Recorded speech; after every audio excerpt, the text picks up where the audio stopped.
Hello guys, so now I'm going to explain about the modern age. So the first is the early modern period. Historians consider the early modern period to be approximately between 1500 and 1800. It follows the late Middle Age and is marked by the first European colonies, the rise of strong centralized governments, and the beginnings of recognizable nation-states that are the direct antecedents of today's states. The expansion of Islam took place in North and East Africa. In West Africa, various native nations existed. The Indian empires and civilizations of Southeast Asia were a vital link in the spice trade. On the Indian subcontinent, the Mughal Empire existed. The archipelagic empires, the Sultanate of Malacca and later the Sultanate of Johor, controlled the southern areas. Next is the late modern period.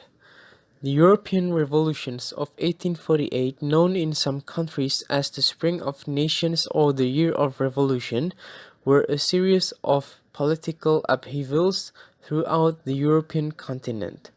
Described as a revolutionary wave, the period of unrest began in France and then, further propelled by the French Revolution of 1848, soon spread to the rest of Europe. Although most of the revolutions were quickly put down, there was a significant amount of violence in many areas, with tens of thousands of people tortured and killed.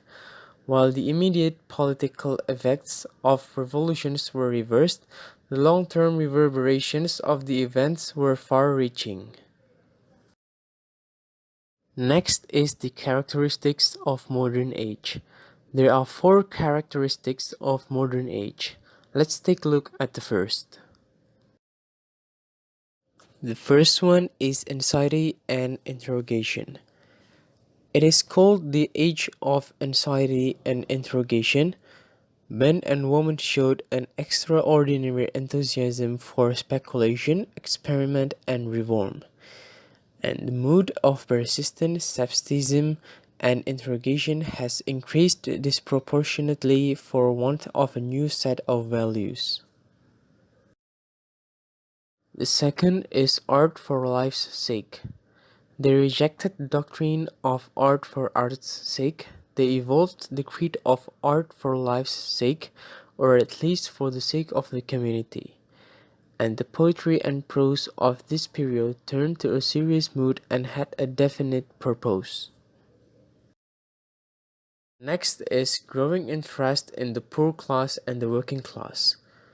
The mid-Victorian writers Dickens, Thackeray, Kingsley, Reid, Miss Gaskell and else were critical of the injustice done to the poor working classes. And Bernard Shaw, who questioned everything, spread for at least a generation the interrogative habit of mind. The last characteristics is psychology and literature. New psychological research influenced literature. Intellectual convictions appear to be rationalizations of emotion needs. The modern age may be termed as the age of rationalizations in sexual behavior. The new theory of psychology and sex gave us the stream of consciousness novel. So now I'm going to talk about famous person in the modern age. First is Thomas Stearns Eliot. Thomas Stearns Eliot was born in St. Louis, Missouri of an old New England family. He was educated at Harvard and did graduate work in philosophy at the Sorbonne, Harvard, and Merton College, Oxford. He settled in England where he was for a time a schoolmaster and a bank clerk, and eventually a literary editor for the publishing house Faber and Faber, of which he later became a director. He founded and, during the 17 years of its publication, edited the exclusive and influential literary journal Criterion. In 1927, Eliot became a British citizen and about the same time entered the Anglican Church. Here is some of the best T.S. Eliot poems.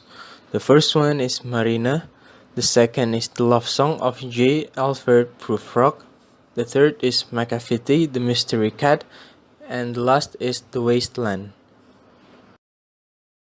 So the second person is William Butler Yeats. William Butler Yeats was born in Dublin. His father was a lawyer and a well-known portrait painter. Yeats was educated in London and in Dublin, but he spent his summers in the west of Ireland in the family's summer house at Connaught. The young Yeats was very much part of the fin de siècle in London. At the same time, he was active in societies that attempt an Irish literary revival.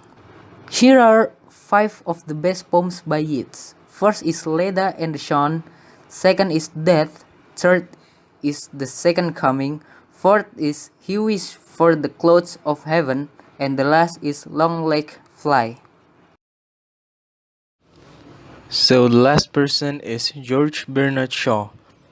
George Bernard Shaw was born on July 26, 1856 in Dublin, Ireland. In 1876, he moved to London where he wrote regularly but struggled financially. In 1895, he became a theatre critic for the Saturday Review and began writing plays of his own. His play Pygmalion was later made into a film twice, and the screenplay he wrote for the first version of it won an Oscar. During his lifetime, he wrote more than 60 plays and won many other awards, among them the Nobel Prize. Here are 2 of his popular plays. The first one is Pygmalion, premiered on stage on October 16, 1913, and the second is on the 15th century French heroine Joan of Arc, premiered in 1923.